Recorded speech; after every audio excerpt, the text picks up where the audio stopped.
Is the Daily Sigh. Today is Wednesday, March 18th. It's 6 p.m. Eastern. And as promised, I go live every single day and I read the news so you don't have to. If you're an entrepreneur trying to keep up with what actually matters, this is for you. And today, like every day, has been extraordinarily interesting. If you want to join us live, hang out with me in Zoom, go to dailyside.ai. Would love to see you, would love to mastermind. We'll get to that in just a minute. But first, let's get to what happened today. Pulling up my notes. So the first and most interesting story is from Business Insider. Morgan Stanley warns AI disruption in software will cause a surge in loan defaults. Wall Street is now officially pricing in the asteroid impact of AI by forecasting a surge in private credit defaults for software companies that cannot adapt. That's interesting because your risk profile as a borrower has now changed too. Access to capital will soon depend on your ability to articulate a clear AI adaptation strategy to lenders and investors. It'll be interesting to see what happens to all these revolving lines of credits and how that impacts the market at large. The next story from Wall Street Journal, OpenAI pushes adult mode for ChatGPT despite internal concerns. OpenAI is prioritizing adult mode, sexy chats as a major revenue source, even as internal advisors warn of unhealthy emotional dependence and risks to minors. I'm so sorry I'm laughing. I don't know why this just blows my mind that this is the direction that they're heading. You've got one of the first trillion-dollar companies, and they're literally just full on turning to porn. The move signals a desperate shift toward consumer side quests to drive growth, potentially alienating B2B users who prioritize safety and professional utility. You know what's really interesting about that is porn has been one of the major innovators in every single marketing adoption that's ever taken place. Somebody had a keynote speech on this at one of the TNCs. I wish I could remember who, so I could properly cite them. But they talked about it was like the 5 second pre-roll came from porn. The rolling video instead of a thumbnail image came from porn. All paywall upsell order bump optimization came from porn. Like porn has been the innovation strategy of the digital marketing world. So in some instances, it kind of makes sense that this is the way that OpenAI is heading. And then in others, it just feels so sadly pathetic. And I'm ashamed to be human. Also from Wall Street Journal, service-based businesses now claim over 50% of U.S. retail space. This is super interesting. For the first time ever, gyms, salons, and wellness centers occupy more retail space than traditional stores that sell physical goods. E-commerce has reduced the need for physical product square footage, doubling its share of total retail sales over the last decade to 16%. I think the big box question is a big question. Depending on where you are geographically, you've probably seen this. Big box is empty.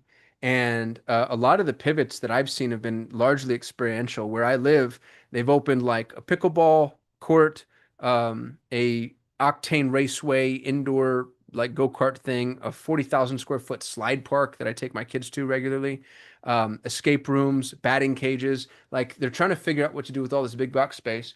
And I actually think if you can crack the code on that, there's a really big opportunity there for some friendly leases. What's really scary about all those properties is they're all owned by pension funds, and these are folks that cannot afford for financial interruption, and so I would anticipate them being far more aggressive than some of the normal real estate investment trusts that don't mind holding through certain environments.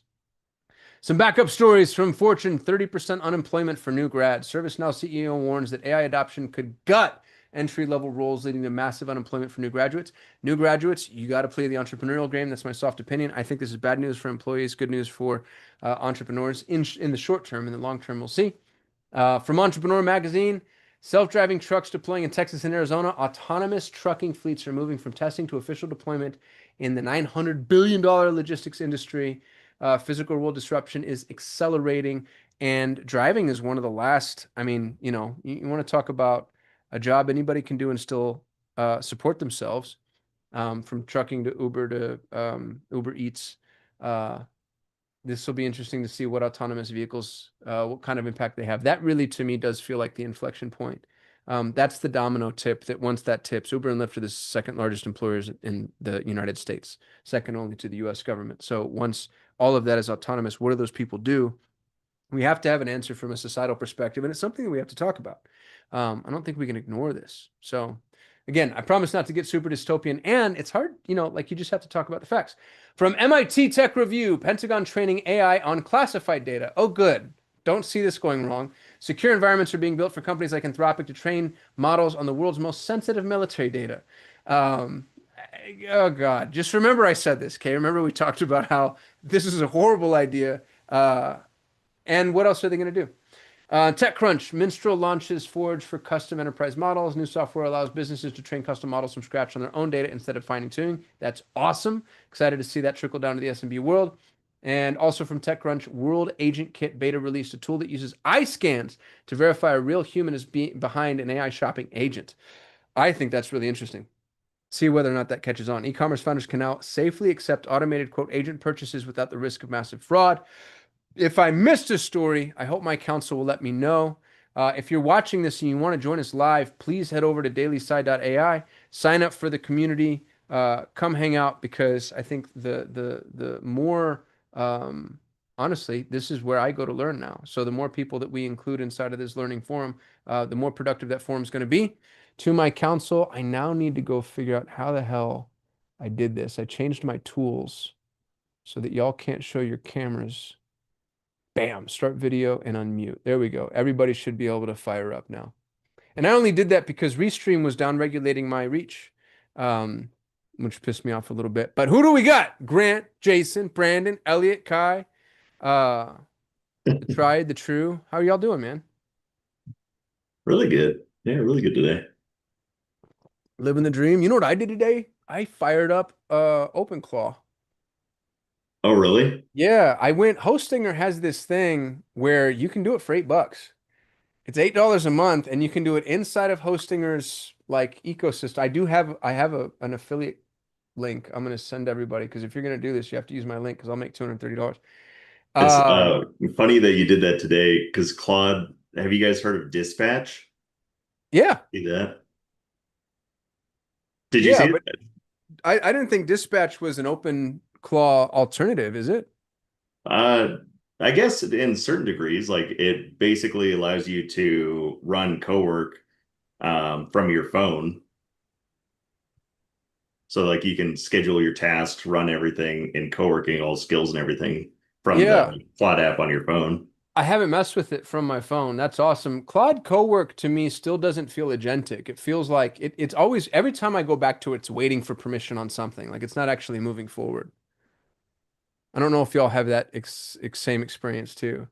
Yeah, Um, I can't say I have. Like for me, it's I gave it like most of the permission sets or have been approved, so I haven't really been too bottlenecked by that. all But right, I don't know I'm gonna about go anybody download else. Dispatch. What is Dispatch? Is it inside of the Claude app, or do I have to download it independent? No, yeah, so it just is in the new Claude update. Oh, new So it dev just update. on the desktop app, it basically is a new module in there, and then Oh, similar dude, I see it to here. Pair with your desktop. yeah, bingo, Wow, looking for your desktop. Oh, that freaks me out. yeah, Yeah. Make sure you have the Claude desktop app open. Of course, I would do that. Oh, this is super cool, dude. Thank you for telling me this. yeah, of course. Yeah, I knew Dispatch had launched. We talked about it on Driven today, but I didn't realize it was that big a deal. Ready to go. All right. Well, that's amazing. I'll let you all know how I do with OpenClaw. So far, it's been not as easy as hosting or said it would be. I keep having a hard time with the API keys. No matter where OpenClaw asks for them, I can't put them in a place that it likes. And so I'm just screenshotting the error and sending it to Claude. And then it's like, well, we'll try this now. I was on the phone with Perry Belcher this morning, dude, and he's like, that guy's on fire. And he was ridiculing me mercilessly. He's like, the fact that you're not an OpenClaw means that you're an idiot and you're not worth me talking to. So, so I needed to redeem myself, which is why I'm playing with it. But so far, nothing but heartache and headache. We'll see.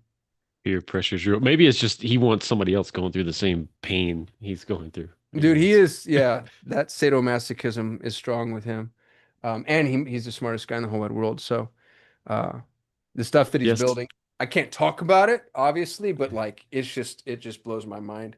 A guy like him, the thing about Perry is he's held back uh, by the first principles of the universe. You know, there are people who like gravity actually really holds them back because otherwise they'd fly.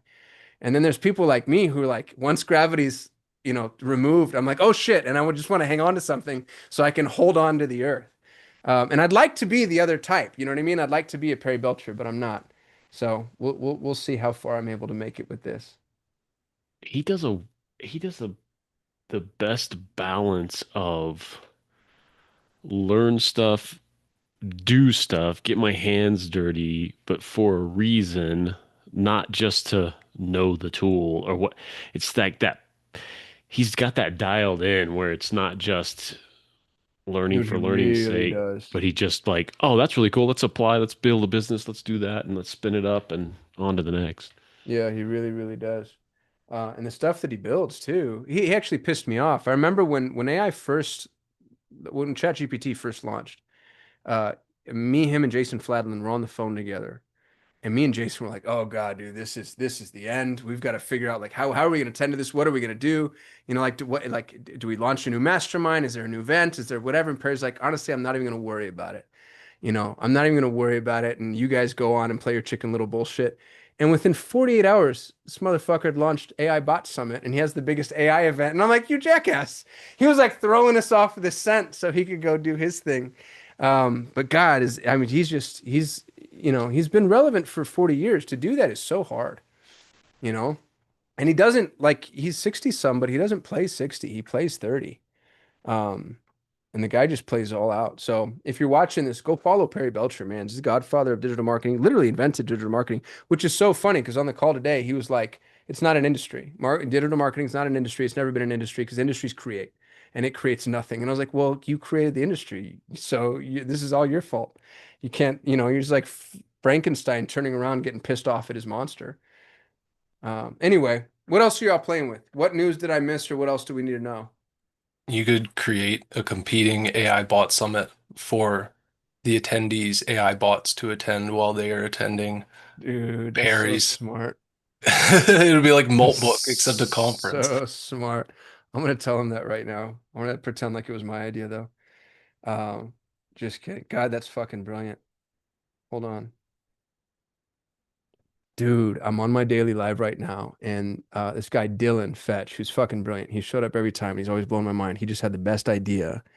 For your next AI bot summit, you have to have a virtual version where while everybody's attending the real and the human AI bot summit, you have the agent AI bot summit where the agents are all like getting trained up and like honing their crafts, talking to each other, and you can like tell people where, and then the agents at the end of the day can like show up and teach their humans what they learned, and then the humans could take all of their learning lessons and give it to the agents to share. Even if it didn't really work technically, the gimmick is absolutely genius. People I think would love the shit out of that. That's so, so smart. Here's what's going to happen. 24 hours later, first he's going to say, it's stupid. And then 24 hours from now, he's going to launch it and it's going to be his idea. James Cameron is going to be Yeah. on my phone very soon. Yeah. I bet you're right. Oh, man. What else? What else do we have? Any big needle movers? Chris Mateo and Kai are here, I believe. Thanks for joining, guys. We're missing Clinton. I think we scared him off. What's up? What's up? What's up, brother? Same thing as you, bro, dealing with this open claw bullshit. Have you made it work yet? I got some of it working. Now what I'm doing, I just opened up 2 new VPSs. I'm trying them as separate new bots because I feel like I tinkered so much with the first one that I built that I kind of You just just broke it? yeah. So I'm kind of That's so starting funny. from scratch, and I'm hoping that I could get that up by the end of the weekend. Yeah, I can't. The configuration inside of the OpenClaw control terminal, the interface, none of it works for me. So everything that where I have made progress is straight in the web terminal, like just Mhm. giving it orders from Claude into terminal. What I'm gonna try next is this thing called. Have you heard of Paperclip? No. Is that So the old 1998 Microsoft little guy that no, used to no, sit in the no. It's corner? something. It's basically like a open claw wrapper that they made. That's kind of like for business. So it's like it's set up already as an organization. So like when you kind of launch the open claw, it prompts you more of like, what do you want your CEO to do? What do you want your COO to do? You know what I mean? So it's like Mm, it's a simpler process of setting up the open claw. So I'm happy. I've saw a lot of good reviews. It got like thousands of things on GitHub of stars and stuff like that. So I'm gonna be playing with that. That's kind of like that's the two strategies I'm doing: straight up open claw, and then I'm gonna do another one that's paperclip and test which one is easier from the setup standpoint. Dude, I love that. That's awesome. It's nice to have a little bit of diversity just in terms of implementation. I'm sitting here looking at paperclip too. This looks cool. Mm-hmm. Yeah. Clinton join. Who do we got? What happened in chat? I've been ignoring chat. This is slick. Oh yeah, there's Perry. I see what you did. Oh, You this guys are making me feel better. I felt like an idiot when I was trying to use OpenClaw. bro, I still can't. I've Well, got it open now. I was using Nemo Claw. Yeah, but I doesn't mean, Nemo Claw have all the bullshit guardrails? Like it doesn't let you do anything. oh yeah, it's I don't know, not to be one out, but I think it's way harder than OpenClaw. It's like OpenClaw in hard mode. Uh, My I pain is made more extreme than your pain. I made my first ever YouTube short today, and it includes an animation of me fighting Jensen Huang that I made in Google VO. Dude, drop it in the chat. We want to see your YouTube channel. Man, I think if you're struggling with what to do next, I think that's it. I think it's building some authority and starting a YouTube channel. That's going to be the last thing left for us humans. Kai, Yeah, you got your hand up? I'd like to touch on that after Kai. Deal. Kai first, then Dylan. Oh yeah, yeah. So I just want to share something I did because for the last few days, I want to try OpenClaw, but I was a little bit scared, insecure. So I get one of my old iMac. I set up the things called Hermes. Have you heard of Hermes? No. So in the open routers, Hermes is the number two productivity app right after the OpenClaw, and it's created by some research lab and it's more secure, running similar as OpenClaw, but it got more long-term memory. So I tried it. So I installed it. What I did yesterday, so in the Telegram, I built the voice. So I first of all integrate the Sonix API. So can normally in Telegram when you send a voice message, you can't transcribe to the text. So what I did, I asked the Hermit to integrate with my API. So now in the Telegram, I can just leave the voice message, automatically transcribe, and send to the Hermit agent so he can understand what I'm saying. So that's first thing I did. Second thing is Wait. You got to pause, dude. That's a huge unlock. I don't know anybody else that's doing true voice to AI. Everybody else is doing text. I know it sounds like such a simple thing to just have a transcription layer in between, but that I think would increase the amount of communication between me and my AI by 2x. So if you're listening to this, Kai just dropped, I think, a hell of a value bomb, dude. That was awesome. Keep going. Can you repeat? So what happened is I got inspiration from anti-gravity. In the anti-gravity, the one Google made, I found out you can leave the voice message. It will send it to anti-gravity. It will understand. So I was wondering what's going on. Must be they did the transcription on the back end and send it to anti-gravity app. So I was thinking, can I do that? So I found out the API called Sonix. You have to pay for it. It's very cheap. Like I talk every day, I only spend like a few cents a day. So what I did, I just talked to this Hermit agent and say, instead of I using transcription things and copy paste the transcription to the Telegram chat area, can you using this API building this interface for me? So he said, I'll try. So after like 10 minutes, a few iteration, it works. So right now, I just basically leave the voice message, did it exactly like anti-gravity did. So it will understand my voice message, translate on the background, send it to AI agent, and doing whatever I do. So I don't have to type. I just talk to the open claw alternative, which is called Hermes. It just like 2x my speed of talk to the AI agent. That's brilliant. I love that. And then I interrupted you, Kai. You had more to go. Yeah. Second thing is I actually from yesterday when I think one of you guys shared some video. I went to Nick's YouTube channel. He talked about auto suggestion, right? Sorry, auto research agent created by one of the OpenAI founding father. So I mean, OpenAI co, whatever funding members. So basically, you can iterate your process and like let AI iterate the process until become better. I have a very frustration thing is, we're running SEO agency, but sometimes I wasn't happy about the quality of the content my team created. For example, we can ranking, but click-through rate is very low. So I asked them, for example, we got a blog a content got more than 100,000 impression, like just few clicks. I asked them, can you guys, work on the conversion part? They said, we'll try. And then they need to learn course or whatever. So yesterday I was thinking, why don't I try that? So I talked to my, AI agent. I say, I want to do this. I want to transform our high impression, low click-through rate blog content to the best click-through rate. Can you do this for me? So he basically asked me 12 questions, a very detailed question regarding to what's your requirement. So I answered all these questions, and then it started iterate. So after 10 times iterate, so basically it's rewrite our existing blog post and compare, find out what's missing compared to my new standard, for high click rate blog content. It just keep iterate. After 10 times, now we had a very best version. I can actually just let my team do the final edit, like human edit, and then we can publish like updated version of blog post. Dude, that's brilliant. That the point that you just made about AI is an iteration engine. That's how they trained it, that's how it learns, it's how it builds, which means all iterative processes it would naturally just crush.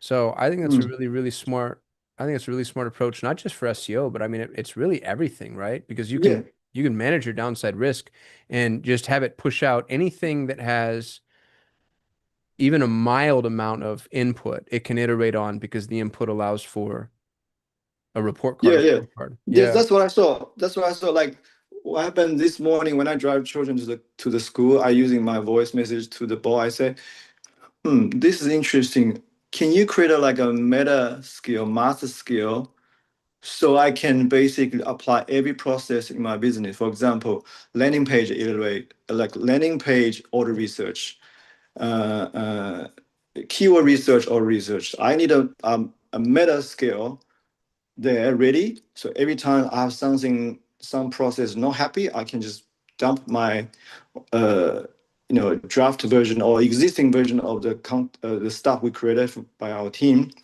Then this meta skill thing, just interview me. Say what are you not happy about it?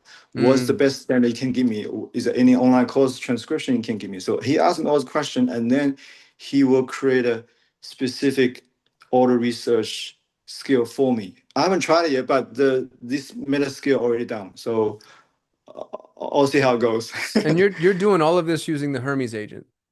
Yeah.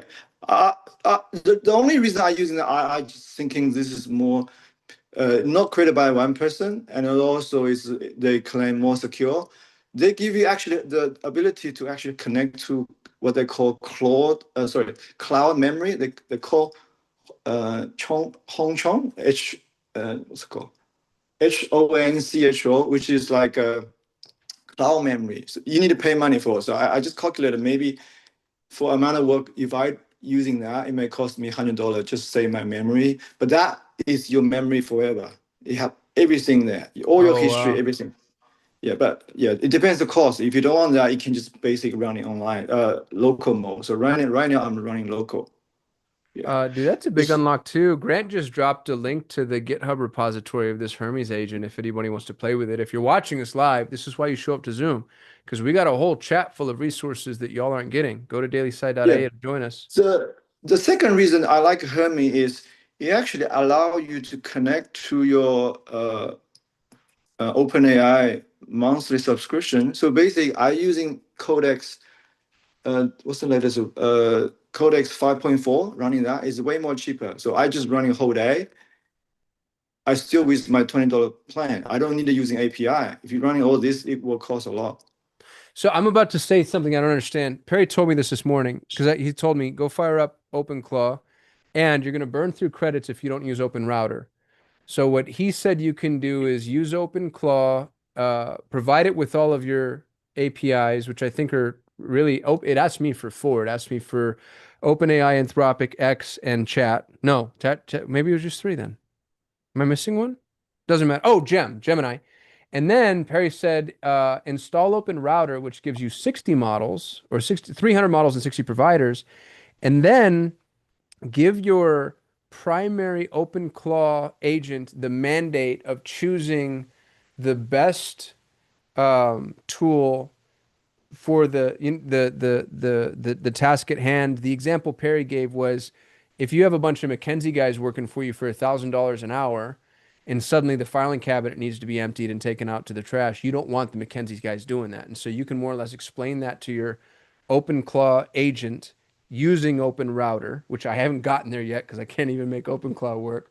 But apparently OpenClaw will do a pretty good job at self-routing, and then that can be iterative too, and you can apply some constraints. So I don't know, has anybody played with Open Router? Any advice on that? Did what I say make sense? Is that about how it works? I mean, to the normal people, Open Router is still expensive. If you imagine the agent running whole night when you sleep, it will finish your token very quick. So Yeah. I think at least you need like a few $100 to run. If you're really using those agent running tasks for you overnight, thinking a lot, that would take a lot of token. That's why I was happy Hermie actually have the option.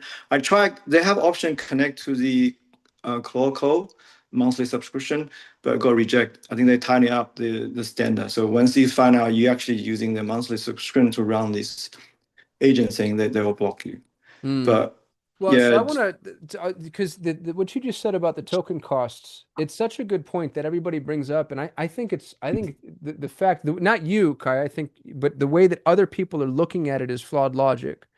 Here's why. The credits are expensive, but in relation to what? The only thing we have to compare them to is in relation to human output. So like you could have OpenClaw produce a WordPress website, and I think the last time I saw this done, when we looked at the unit cost, it was like $1.80, $1.80, all told. For what would cost a human, I don't know what. I mean, what does it take to roll up WordPress at this point? 10 hours? Start to finish, right? Even if it's 5 or 2 or 3, like you're not going to get it for $1.80. So I do know what you mean about runaway unit costs, and I think the thing to really look at is the economy of scale on those runaway unit costs. If you're doing anything of even mild or moderate value, as long as it's not, um, running away without goal or option, then it's probably worth it. yeah, you're right. I think you're right. So especially the high level strategic thing, you better let the highest model on OpenClaw. Sorry, not Claude Code to write like Opus 4.6. That's way better. You Yeah. save your time, even save your time. The only thing is, sometimes I having trouble. Like sometimes you give a one like very complicated task, the Claude AI just running out in one go, like running 50% of your token in one go. That's crazy. It's a scare to watch that. Gone. Well, and to the point that we've been talking about prior, which is everything subsidized by 90 some odd percent. Really, what we should all be doing is spending as many freaking credits as we possibly can right now, getting as much done as we can before the bottom drops out of that, and we actually have to spend what AI compute should really cost. Yeah, This is thank you. super cool, dude. Yeah, I just wanna share this today. Thank you. Yeah, thanks for that. I love the Hermes. Fun fact, Hermes Trismegistus is, according to the Greco-Roman religious architecture, uh, the purveyor of all knowledge to humanity. And so when Kai said that, I was instantly accessible to it because I was like, oh, he wrote the Hermetica, which ostensibly burned in the Library of Alexandria. But I just think that's really cool naming convention for whatever it's worth. What else do we got? Who's got something worth sharing with the world, or a question, or a problem, or something we can mastermind on?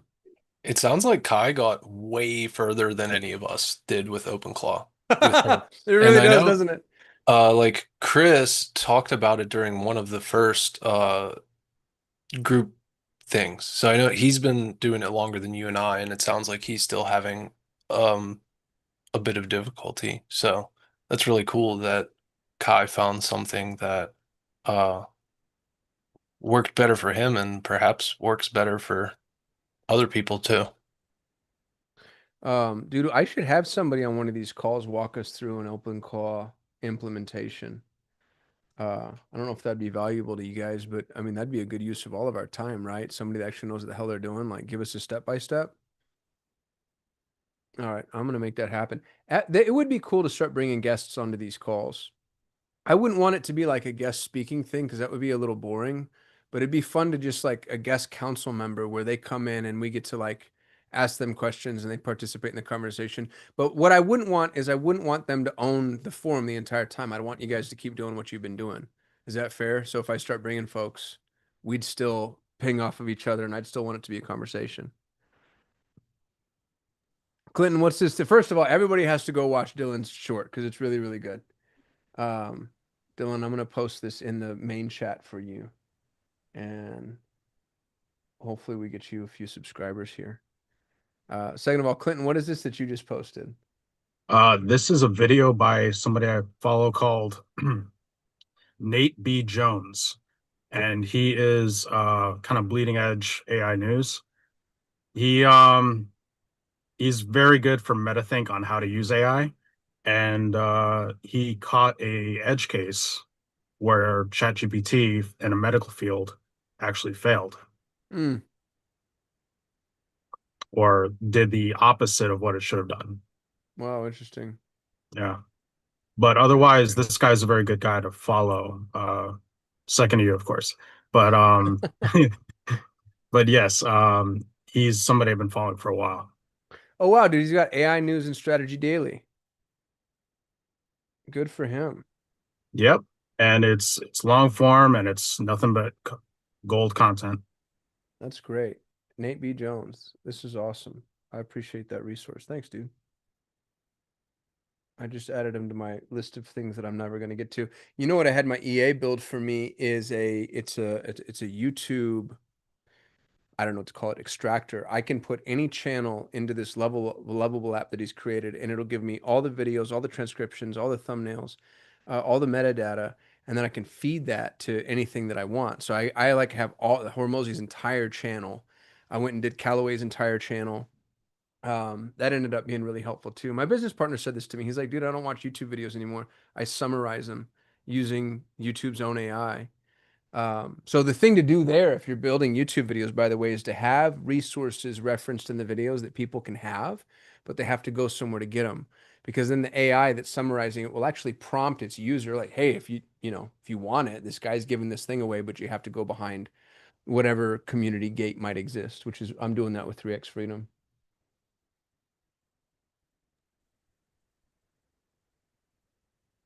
Yeah, that's such a good use case. I mean, it's almost like how YouTube should be digested. Like all the guys that I follow, you being included in that list, just have notebooks in Notebook LM just designated and use a Chrome extension that just automatically grabs the YouTube link and drops it in. Oh, dude, I didn't know there was such a thing. So is that a Notebook LM's native Chrome extension, or did somebody build like a bridge? Yeah, somebody built it. Wow, that's so smart.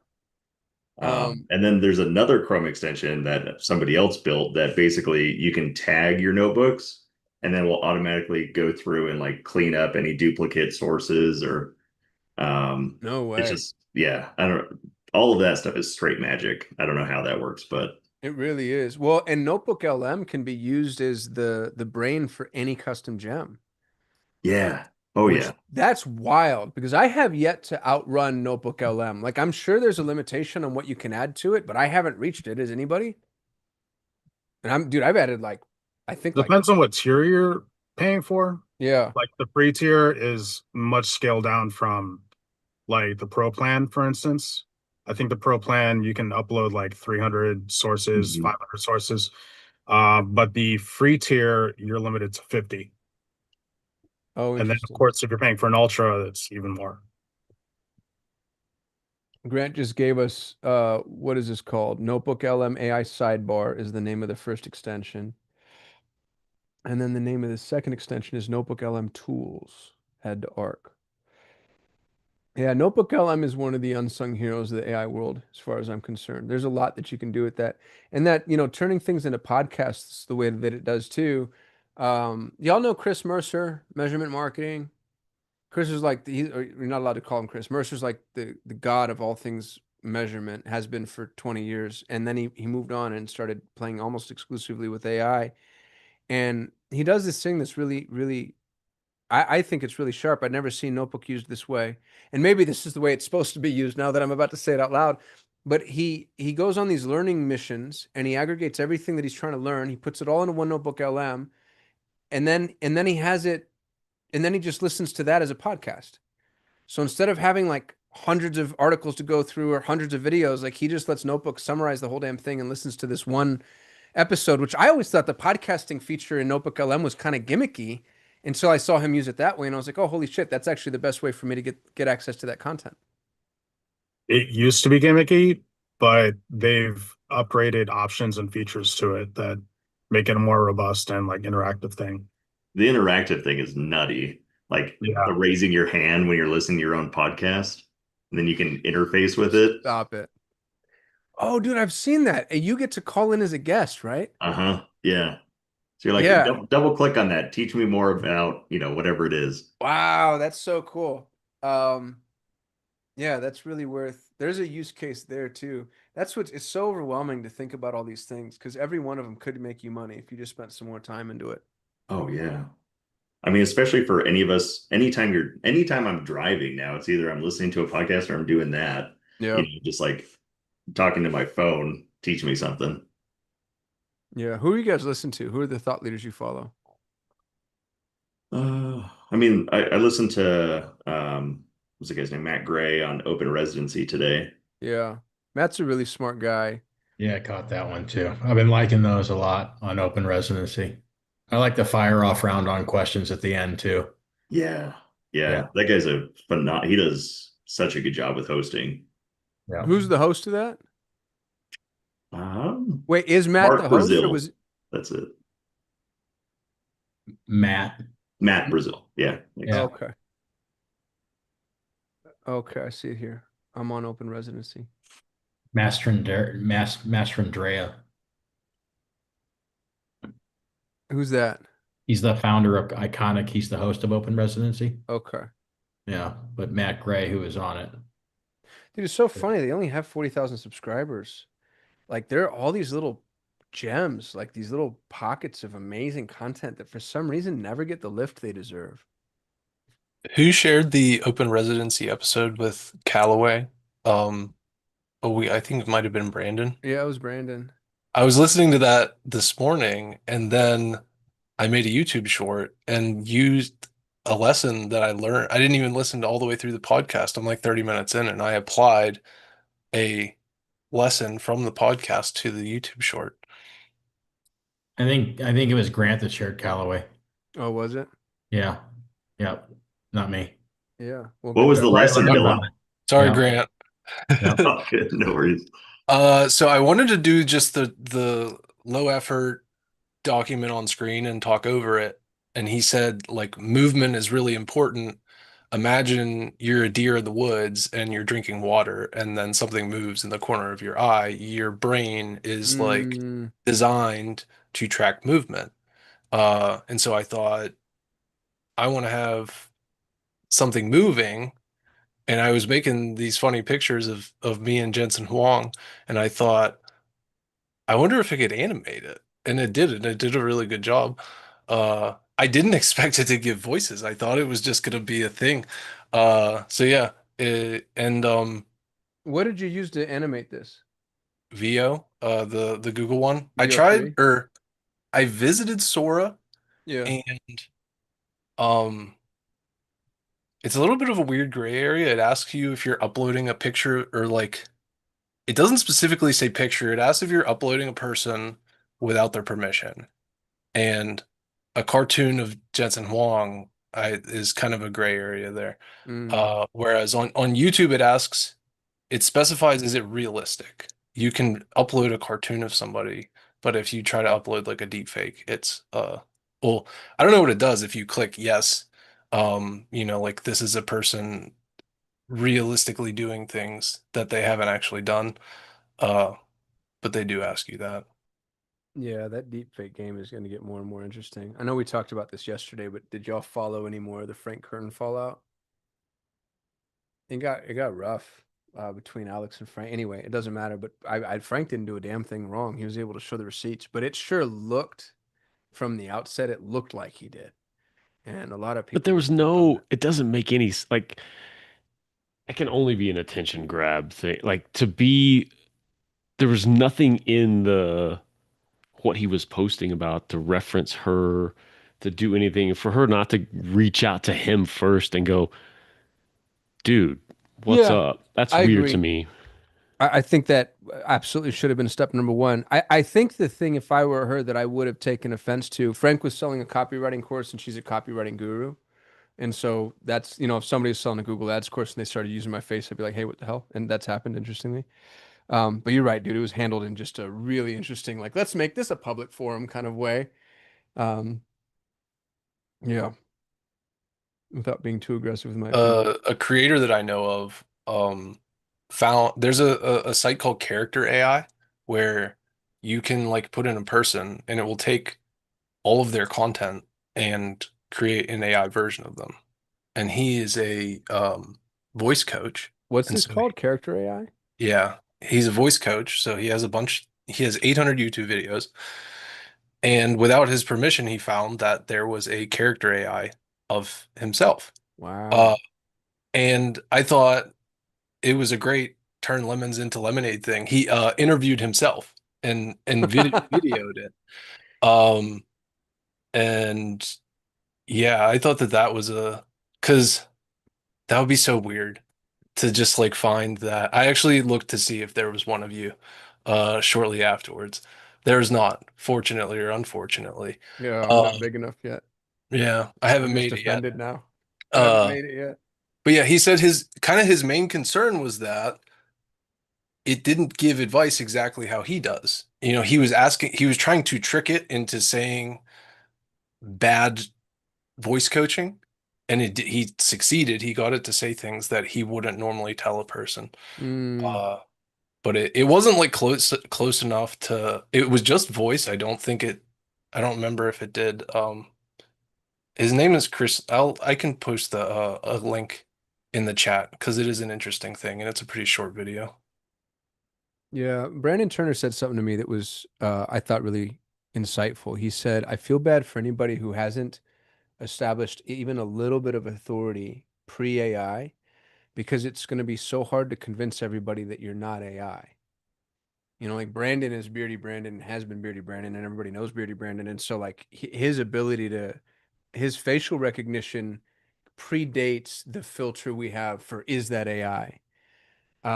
It's not now you might ask the question of the video, but you at least know that Brandon's a real person first. My girlfriend goes live every single day. She does a really good job. She has something called The Knowing Show that everybody should go check out, Christine Marie.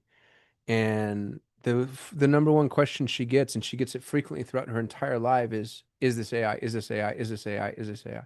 And it's so obnoxious, and she kind of has to bat that down because if she doesn't answer it, and she was ignoring it at the very beginning, people actually start to get kind of aggressive, and like the conversation dips in the wrong direction.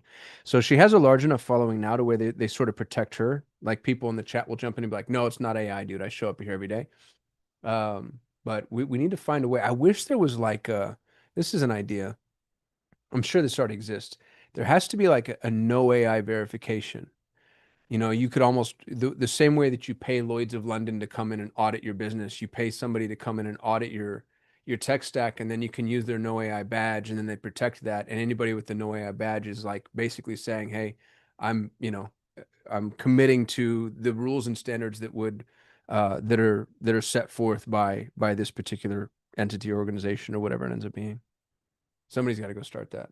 I figured that's why you do the Jack Sparrow coin thing for 90 minutes every day. It would be No, dude, it's because I'm autistic as hell, and if I'm not spinning my coin, then I have to spin my pen. Otherwise, you know what else I'll do, dude, is I'll just sit here and bounce. But it looks like I'm masturbating because I'm moving, but the camera's above the thing. And so I've had people tell me before, like, dude, you got to stop bouncing because I will 100% just sit there and bounce in my chair. So I've got a whole desk full of you guys aren't going to be able to see any of it. But it's just stuff that I play with. I also like knives. So I'll play with knives, but that feels oddly passive. You know, you got a 12-foot tall Pakistani with a knife in your face on Zoom. Like nobody wants that. So yeah, I've got all these little things that I can't not use my hands or play with my. But I appreciate you bringing it up, Dylan. Thanks for letting me explain it myself. That's so funny.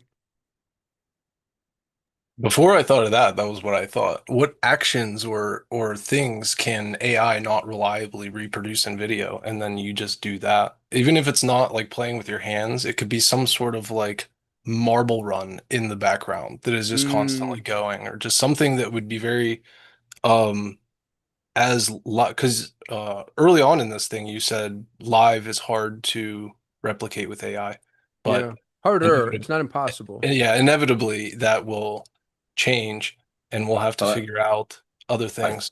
I think he hit it on the nail on the head there, though, Dylan, is because Sim found it without even trying, is you just have to actively threaten people with knives on the lives, Yeah, and then you're all until good. AI starts doing that, uh, which I don't think is too far off. That's so funny. I like, Dylan, you just said something like marble run in the background. There's got to be something that AI for some reason just struggles with. Like maybe, I don't know. You remember those pictures we used to look at as a kid where if you look at it cross-eyed, it sort of turns into 3 dimensions or something? What could we put in the image or in the video that would just make AI glitch? It's like, what's the mirror to the vampire that would let everybody know that this is an AI? We got to go track that down. That's a fun line of questioning. A long, long time ago, 6 or 8 years ago, when AI was not really a thing yet, I spoke to a professor I had in school who was, you know, uh, in contact with security researchers, and he said what they were working on is like, can you show a self-driving car a picture that will make it malfunction? Oh, Like how what? you would do like Yeah. an SQL injection, like code, you feed something code, like it's scanning. Is there a way that it receives and processes that image that you can put a message through that like it's not able to filter out? Dude, I'm Googling this right now. There was a self-driving, tell me if anybody remembers this. There was a self-driving car that wrecked because the truck in front of it had the image of, it was like a land and a horizon, and for some just bad twist of fate, it actually kind of matched the vista that they were around. And so the bottom of the truck, like, I don't know what it was, but let's say it was like a desert floor and then a sunset. And it just happened to be that they were like in the desert and the desert floor lined up perfect. Do you know what I'm talking about?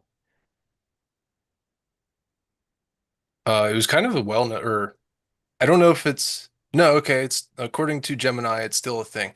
Elon Musk said that self-driving cars don't need LiDAR, and anybody who uses LiDAR for a self-driving car is stupid. So he uses cameras, and so now Teslas Yeah, here fail we in are. fog or in that particular situation. Oh no. So what was this thing against LiDAR?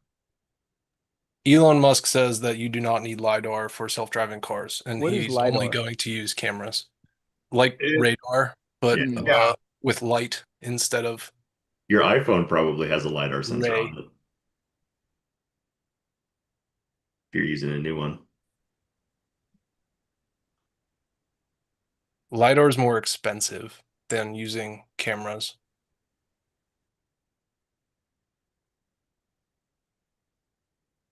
Tesla vision only autopilot crashes into fake road wall during safety test. This isn't what I was looking for though. I'll have to go track it down. Yeah, LiDAR will use like a point cloud. So it shoots a bunch of laser beams out and then stitches that together versus camera or computer vision is more like photogrammetry. So it's taking a bunch of photos and then stitching those together. Yeah, they've used LiDAR in movie special effects also. Like the Ben Affleck Daredevil movie when he was in a sonar world. That effect was done by LiDAR. That's cool. I I didn't know never that. in my life thought I would hear about the Ben Affleck Daredevil I movie. I love that reference.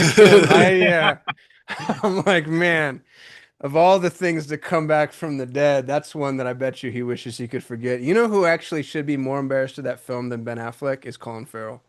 Oh yeah. Do Yeah. y'all Yeah. remember? Like, I mean, this it's Colin's like he's a legit actor too, and for him to take that role and just oh God, that thing was so bad. Yeah, but then they redeem themselves eventually, so it's all good. With what? With Daredevil or Ben?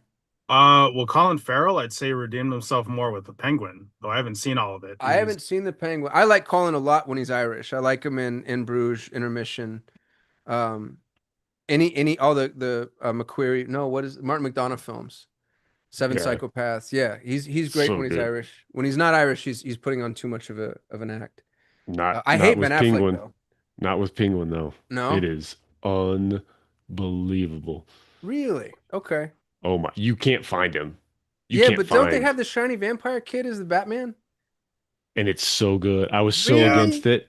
He I was did really so well too. Oh, you he guys were did, killing me. Robert Team Edward Pattinson as is a Batman really good Batman. dude. I He's said with I'm the not weird emo watching. hair and Yeah, everything. I said I'm not I watching know. Robert Pattinson. I'm watching Bruce Wayne. Wow. All right.